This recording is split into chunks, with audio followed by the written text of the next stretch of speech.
It seems like everybody's learning about Zoom and GoToMeeting and all this technology as we're all locked down and learning this stuff. Well, frankly, we've been doing this for over 4 years now. We've held a meeting every month for over 2 years. We actually missed one because it fell right. The first Wednesday fell right on a holiday. I believe that was July 4th, 2 years ago. Not positive. But we made that up because we actually held two meetings last month, and we may actually have two meetings this month. So stay tuned to see if something comes up soon. Now, our purpose here is to provide the chapter experience to home inspectors who, for whatever reason, find it impractical to attend physical meetings. So we leverage the technology to present the way we are here this evening, with serious significant advantages being that we don't have to travel to meetings and we don't have to pay travel expenses for top named speakers from anywhere in the world, and we are taking advantage of that this evening. The downside is that we don't get a chance to actually press the flesh the way we'd like to. A lot of the chapter experience is just the interaction, the camaraderie, the sharing with one another. Now, we do have a meeting after the meeting, a short social event after what we just call the meeting after the meeting, and everyone here is welcome to attend that.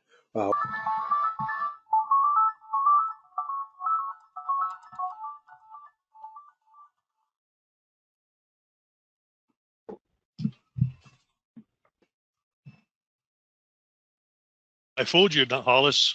I stuck with it. You did. We appreciate you. All right. Tonight we're going to talk about gas furnaces, predominantly the high-end ones, the high-efficiency ones. And keep in mind, folks, that this is anywhere from a 6 to 8 hour class, and we're going to talk about it for about 10 minutes. So, well, Mike, you got plenty of time here. We don't have a sponsor, so you can go for the 20 minutes if you want. Well, okay, but I didn't do my PowerPoint laid out that way. But that's okay, fine. That's fine. You got plenty of time. Take your time. Okay, great. If that's the case, Hollis, if somebody wants to ask questions while I'm speaking, I'll be glad to answer those. Okay. In any event, let's get rolling. We're going to be talking about high efficiency furnaces and venting. And we're going to hit this pretty lightly because of the time factor and the fact that it's a complicated subject that takes a lot more time to really teach. But first, we should be able to tell the difference among the three being the low efficiency, the mid efficiency, and the high efficiency. And here are some examples, and you can see they look quite similar when you're looking at just the box. So if you're walking into a basement or you're walking into a house and they have one of these, first time visualizing it, you may not know exactly what it is you're looking at. You got to delve into it a little bit more. But as some of you may know this already, the low efficiency means it's 70 to 78% efficient, which is pretty low. And the mid efficiency means it's 80 to 85% efficient, which is a little bit better. And the high efficiency, which is what everybody's really striving for these days because of the cost of fuel, is anywhere from 90 to 97% efficient. Now, there are some products out there that actually hit 98%, but there are very few of them and they're relatively expensive.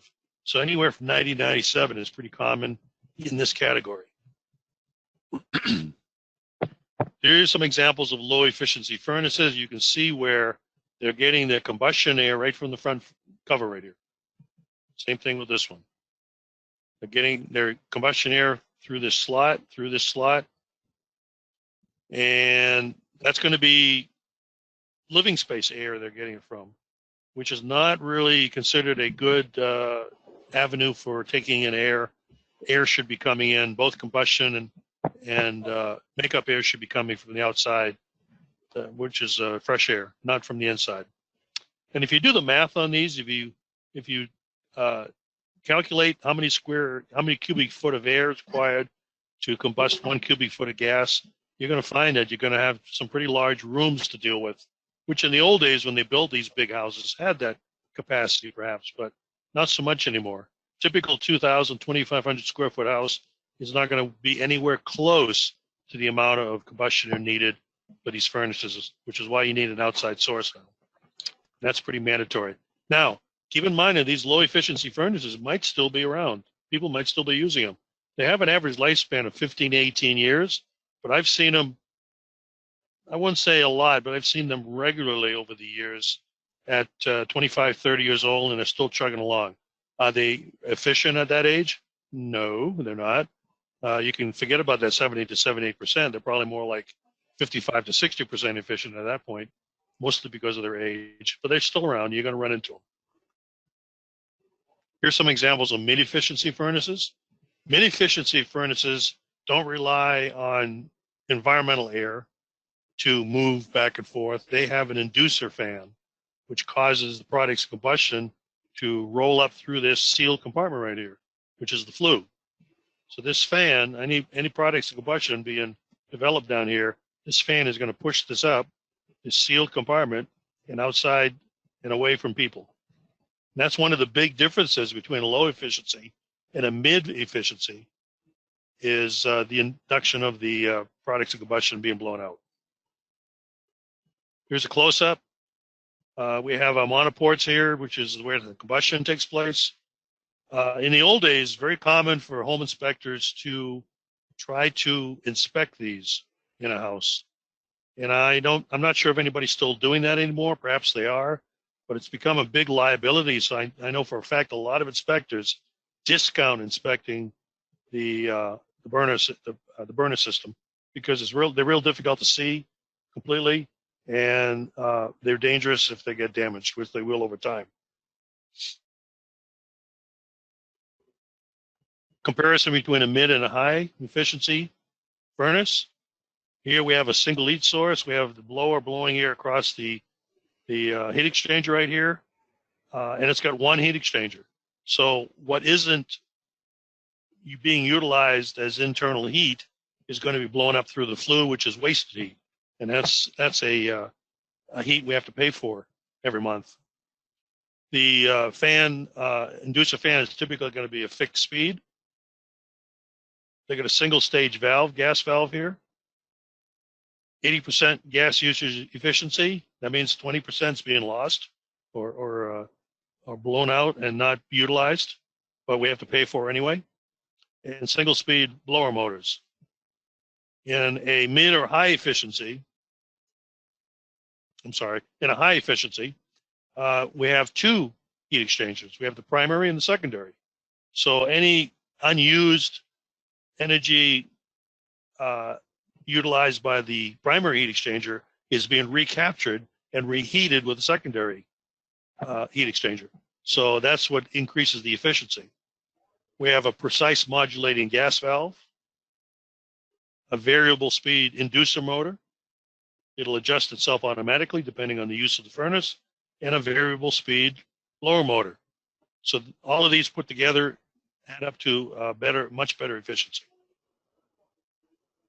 Here's a comparison between a conventional and a high.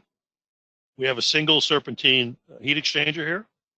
And the reason they make them this shape is because they want to increase the surface area of the heat exchanger in order to utilize and capture more of that heat being generated when the monoports are burning.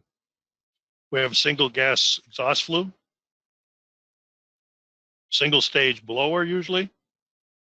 In this case, the filter's on the bottom. Whereas with a high efficiency, we have two heat exchanger, the red and the blue. We have an induced fan pushing products of combustion out through the exhaust. We have a condensate line because we are utilizing more of the heat that usually escapes. That lowers the temperature of the products of combustion. And when you lower that, it wants to condense on the inside of the exhaust pipe. And that causes, like our air conditioner working, causes condensation. That condensation has to be addressed. And they do that with a condensation drain line, which has to terminate someplace where there's an appropriate drain or something that doesn't cause flooding. Here's our primary serpentine heat exchanger, and then our secondary heat exchanger right adjacent to it. They sure look pretty when they're brand new. What should we be looking at? Heating equipment should be part of our evaluation. We have to identify what the energy source is, of course. That's our minimum standards. And anybody who has state requirements for licensing, that's probably going to be a state requirement as well. We want to check out the operating controls, make sure they're functioning properly. We want to evaluate the distribution system, make sure that's copacetic, working okay. And then we want to look at the vents, the flues, the dampers, and the chimneys if they have them.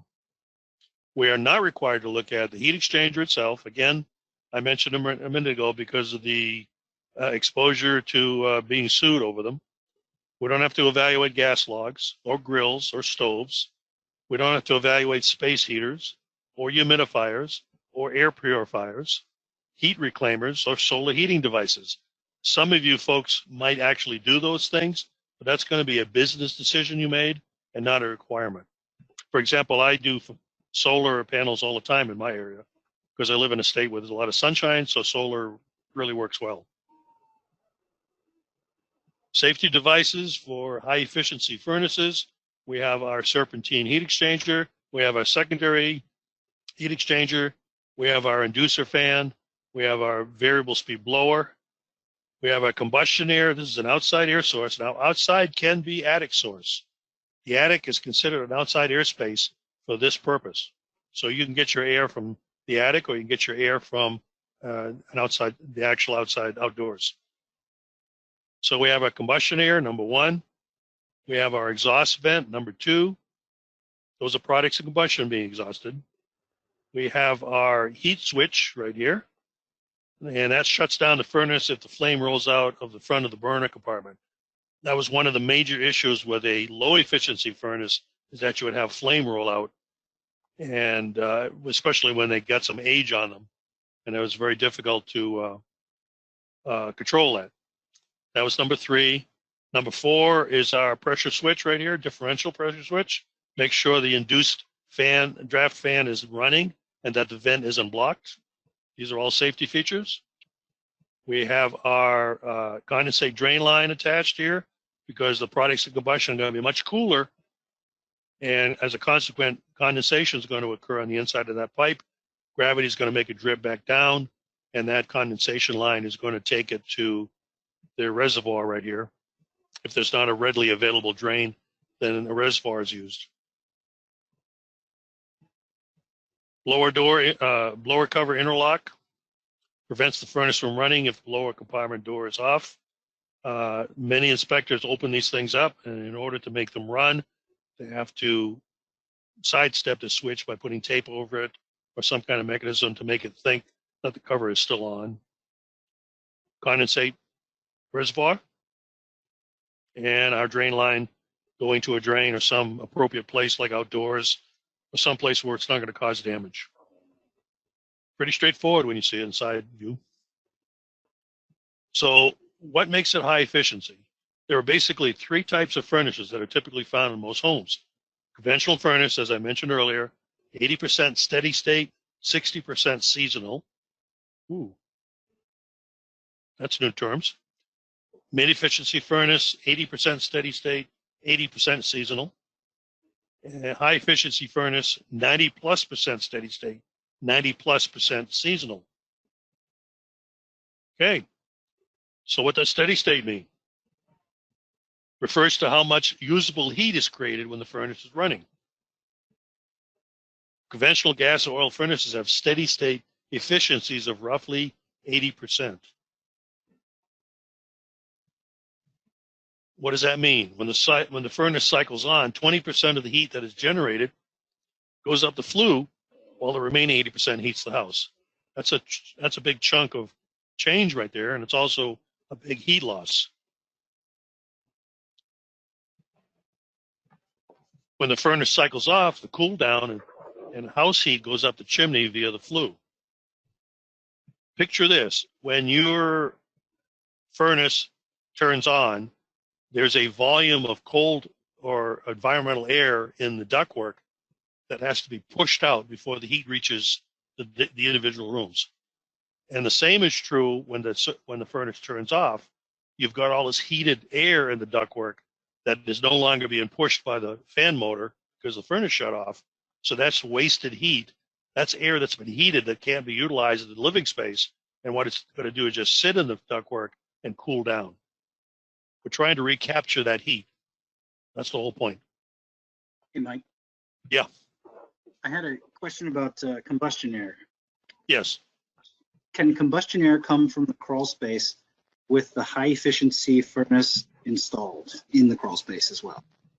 I can't answer for the whole country, but there are some states, Florida being one of them, where you're not allowed to do that. But there might be some states where they do allow it. It's going to be a local decision. What happens in your state? Hello? I think it's okay in Maryland. I'm not positive. Okay. So you need to check what the regulations are in what the regulations are in the state you're inspecting. So what does seasonal mean? Seasonal efficiency adds those off-cycle losses to the rating to determine just how efficient a furnace is.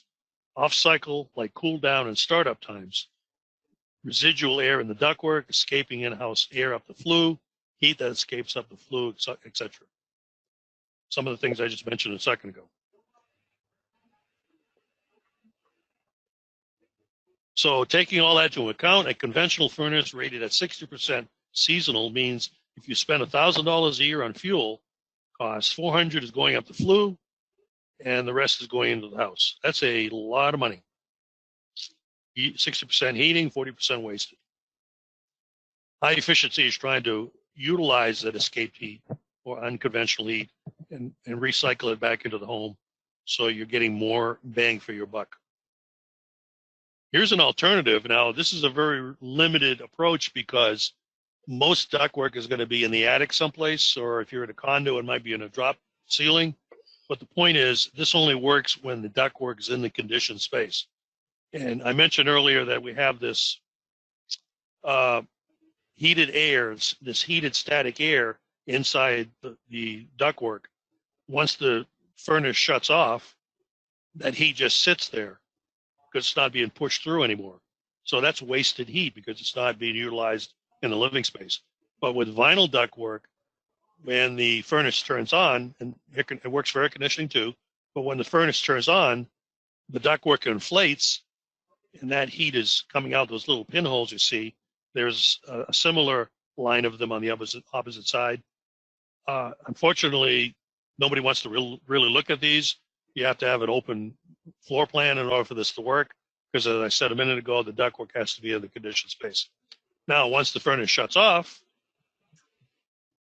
all that heated or cooled air is squeezed back out into the living space and being utilized. So these are very high efficiency ducting that's being used, but they have a very limited application. Pros and cons of a high efficiency: gets you 15% more heat into the home, 80 versus 95%. That equates to a much lower energy bill at the end of the year. Sealed home and a sealed combustion compartment means better, safer indoor air quality with no products of combustion that can kill you. Cons: high upfront cost of maintenance, anywhere from 25 to 40%. Additional components you may not already have but need initially. For example, you need a combustion air source. That's usually through piping. You also need a condensate drain line if you don't have one. That's going to be accomplished through piping. These are additional costs, initial costs. You only have to pay them once, but they do add up. Takes more than a label. Just saying it's high efficiency doesn't make it so. You have to look at the furnace components to determine if it is high or just mediocre. One of the easiest ways to determine if a furnace is high efficiency or not is to look for plastic venting. You are only allowed to use plastic exhaust venting on high efficiency. You cannot use them on other furnaces. Of course, that's contingent upon whether the proper venting material is used to begin with. 3 types of venting material typically found on high efficiency furnaces are PVC or ABS, S636 PVC or CPVC, polypropylene. Thank you. We're going to talk more on venting at a later date because tonight's presentation was geared on just talking about the furnaces. The venting will come up at a later time.